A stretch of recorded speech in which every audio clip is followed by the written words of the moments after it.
the iPhone 7 Plus, and the iPhone 7. And I don't do that many live unboxing style videos every year, but this is definitely one of them. And you'll notice I have the matte black iPhone 7 Plus and the jet black, so the super glossy iPhone 7. So I'm going to take a look at both of these and we'll actually compare them and hopefully get a better idea of which one you might want to get if you're considering one of the two new colors. But yeah, this is the retail box experience, and this is exactly what you're going to get if you buy an iPhone 7. So they're both 256 gig iPhones. Let's go ahead and open the boxes. We'll start with the glossy black. We'll start with the jet black iPhone. You notice it's a black box. If you buy a jet black iPhone, you'll get one of those rare black Apple boxes. And right off the bat, you don't get the phone at the top.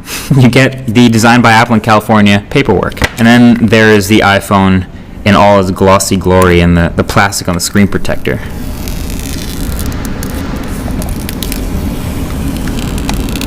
And that is about as fingerprint free as this iPhone will ever be, but there it is. And we'll go ahead and put this on the side and see what we get in the box. Number one, you get your ear pods, not AirPods. These are your lightning attached earbuds. Well, first of all, here's your dongle, your adapter. This is your lightning to 3.5mm headphone jack adapter. And it's $9 if you lose this, but it's sold in the Apple Store. And then yeah, these are your lightning earbuds. You can see with the lightning connector right there. You will get a lightning cable to connect to your computer, connect to iTunes if you ever decide to do that, and your wall adapter. So let's go ahead and move on and get the matte black iPhone out the box, because I have a feeling it's going to look very similar inside, but let's go ahead and make sure. So again, no phone at the top, paperwork. Move that to the side, and you get the iPhone.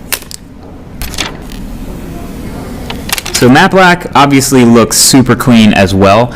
This is a phone that is going to show fingerprints too, but not in quite the same way as the super glossy iPhone. On the larger phone side, you do have the dual cameras on the back that we showed in that first hands-on video. And then of course, if you compare it to another bigger phone like say the Galaxy S7 Edge, you'll notice it's still a lot bigger because it carries that much bigger bezel. I'm going to actually boot this one up and see what we get as far as iOS 10's first boot. But yeah, it's still carrying a big old forehead, big old chin, the new capacitive home button, and I can confirm that when it's off, it doesn't move at all, which is kind of an interesting sensation. Let's go ahead and boot into iOS 10 and set it up for the first time. I speak English. Hey Siri. Hey Siri. Okay, so this is definitely a new step. It's telling me to meet the new home button. So obviously on the iPhone 7, you have the home button that does not move. It's just a piece of glass and it's pressure sensitive. So when we get started here, we'll be able to choose how much, I guess, pressure feedback or with the Taptic engine will feel when we press it. So 3 is a really firm click response. 2 is a default somewhere in the middle. The whole phone seems to be vibrating still, but it doesn't quite replicate a normal press. And then 1 is really light. That's almost like I don't know if I'm pressing it or not. So I'm going to go all the way up to 3 so I know when I'm pressing the button. So there we are in iOS 10 on the iPhone 7. And obviously a lot of the stuff you'll see here is exactly the same as it would be on any other phone that's running iOS 10, like my iPhone 6s, but obviously on the new chip, a little bit faster, a little bit smoother, and a little bit more interesting with this new home button setting. A quick run through Geekbench 4 for kicks, since this is the new A10 Fusion Chip, and yes, 3 GB of RAM confirmed for the iPhone 7 Plus, and 2 GB for the iPhone 7.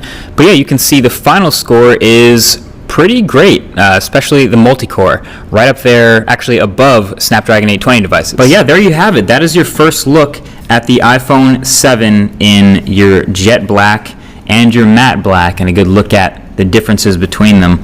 Honestly, if you're having trouble picking, I would just go the safe route with the matte black. This is almost like a special edition phone at this point. If you haven't seen it in person, check it out in a store. You're gonna see the fingerprints and the scratches and things like that. But yeah, that's the unboxing experience, and that's what comes in the box, and that's what you'll find if you order a new phone from Apple this week.